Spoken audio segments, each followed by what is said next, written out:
लोकसभा चुनाव के दौरान हमारा एआई एग्जिट पोल सबसे सटीक रहा और अब बारी है उत्तर प्रदेश में होने वाले उपचुनाव की। हालांकि अभी उपचुनाव की तारीखों का ऐलान हुआ नहीं और ना ही किसी पार्टी ने उम्मीदवारों के नाम का ऐलान किया, लेकिन यूपी का सियासी माहौल गरमाने लगा है। उपचुनाव के इस खास सर्वे में मेरे साथ मेरी एआई साथी जीनिया भी प्रत्यक्ष रूप से मौजूद रहेंगी। कुछ मेहमान भी हमारे साथ रहेंगे। मेहमान बताएंगे उनकी राय और जीनिया बताएंगी जनता की राय। जीनिया बताइए जरा, क्या क्या चीजें आज सामने रहने वाली हैं, आंकड़े कैसे रहने वाले हैं? शुक्रिया अनंत। जी न्यूज के दर्शकों को जीनिया का नमस्कार। 2 जून को जब मैंने लोकसभा चुनाव का एआई एग्जिट पोल बताया था तो कोई मानने को तैयार नहीं था, लेकिन 4 जून को जब नतीजे आए तो सबने जी न्यूज और जीनिया यानी मेरी तारीफ की। उस एआई एग्जिट पोल के बाद मेरे पास लाखों लोगों के मैसेज आए। लोगों ने पूछा कि जीनिया अब क्या लेकर आने वाली हैं। तो लीजिए, मैं जीनिया जी न्यूज के करोड़ों दर्शकों के लिए लेकर आई हूं एक नया एआई बेस्ड शो, पब्लिक के बोल एआई पोल। जी न्यूज का एआई एग्जिट पोल सब पर भारी पड़ा। जो एआई एंकर जीनिया ने बताया, आखिर वही हुआ। जी न्यूज की एआई एंकर जीनिया ने लोकसभा चुनाव के दौरान एग्जिट पोल में जो भविष्यवाणी की, चुनावी नतीजों में वो सबसे सटीक साबित हुई।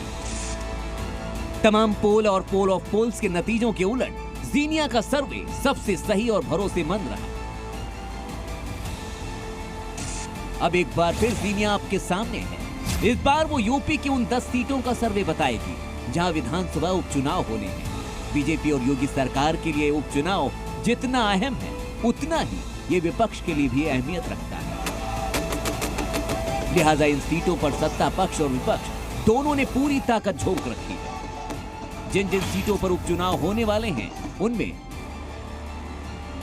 अलीगढ़ की खैर सीट, अयोध्या की मिल्कीपुर, अंबेडकर नगर की कटेहरी, मुजफ्फरनगर की मीरापुर, कानपुर की सीसामऊ, प्रयागराज की फूलपुर, गाजियाबाद शहर, मिर्जापुर की मझुआ, मुरादाबाद की कुंदर की और मैनपुरी की करहल सीट शामिल है। इन सीटों पर क्या है जातिगत समीकरण, क्या है जनता का मूड, वोट धर्म के नाम पर या नेता के काम पर?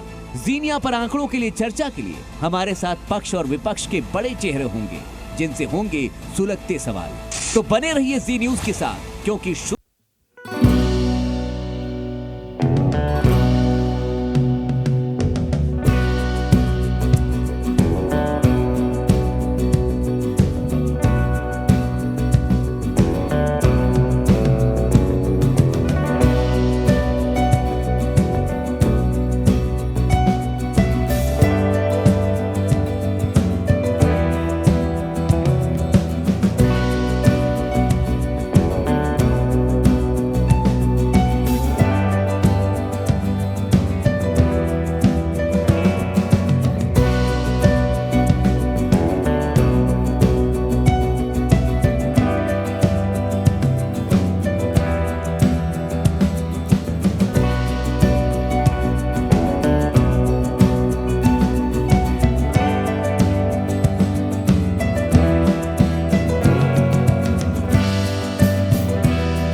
त्यागी होंगे बीजेपी की तरफ से, पंकज श्रीवास्तव होंगे कांग्रेस की तरफ से, हमारे साथ प्रदीप भाटी हैं समाजवादी पार्टी की तरफ से, ए.के. वाजपेयी साहब हमारे साथ हैं एलजेपी राजप्लास की तरफ से, और पीयूष मिश्रा हमारे साथ रहेंगे सुभाषपा की तरफ से। इन महानुभावों से हम लोग जानेंगे कि एनालिस्ट के तौर पर पत्रकार इस उपचुनाव को कैसे देख रहे हैं और पार्टी के तौर पर प्रवक्ता क्या कह रहे हैं। जीनिया भी हमारे साथ होंगी, लेकिन उसके पहले जीनिया के पास कुछ सवाल हैं और उन सवालों जुड़े आंकड़े हैं, सीधा रुख करते हैं।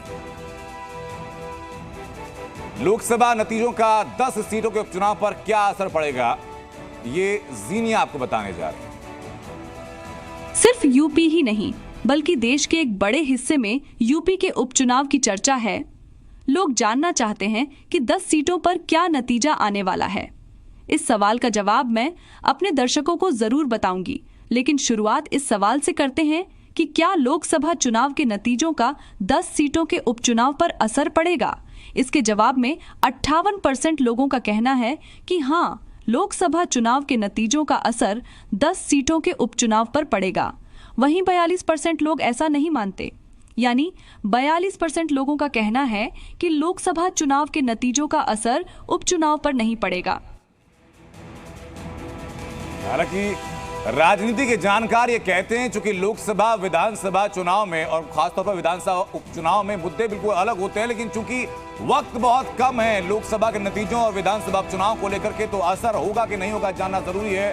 10 सीटों पर उपचुनाव के सर्वे को लेकर के ये माना गया 58% लोगों की तरफ से कि लोकसभा में जो चुनावी मुद्दे हावी थे, जो चेहरे हावी थे, जो बातें सोचकर जनता ने वोटिंग की, उनका असर इन विधानसभा उपचुनाव पर पड़ेगा। जबकि 42% लोग इस बात से इत्तेफाक नहीं रखते। वो ये मानकर चलते हैं कि लोकसभा के मुद्दे अलग थे और विधानसभा उपचुनाव में राजनीतिक समीकरणें अलग होंगी। लेकिन 58% लोगों की राय को ऊपर रखते हुए अगर मैं सीधा अपने पैनल के पास चलूं और शुरुआत करता हूं मैं शिवम त्यागी आपसे कि अगर लोकसभा चुनाव के नतीजे लोग मान रहे हैं कि उपचुनाव पर असर पड़ेगा, तो एक रेड अलर्ट है बीजेपी के लिए।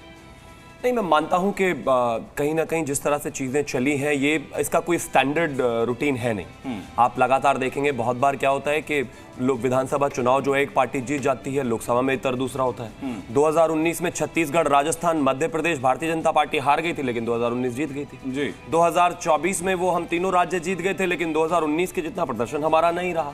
और मैं तो इसके उलट भी कहना चाहता हूं कि अगर राजीव गांधी एक जमाने में जो है 400 सीटें ले आए थे, लेकिन उसके तुरंत बाद कर्नाटक चुनाव में गए तो कांग्रेस हार गई। कोई स्टैंडर्ड पैटर्न नहीं है, लेकिन इतना जरूर है कि जिस तरह की परफॉर्मेंस जो है भारतीय जनता पार्टी की हमेशा से रही है उत्तर प्रदेश में, चाहे वो 2017 का विषय रहा हो, चाहे वो 19 का विषय रहा हो, चाहे वो 22 का विषय रहा हो, चाहे वो 24 का विषय रहा हो, बीच में उपचुनाव रहे हो, भारतीय जनता पार्टी को बेहद असाधारण रिजल्ट्स जो है उत्तर प्रदेश ने दिए।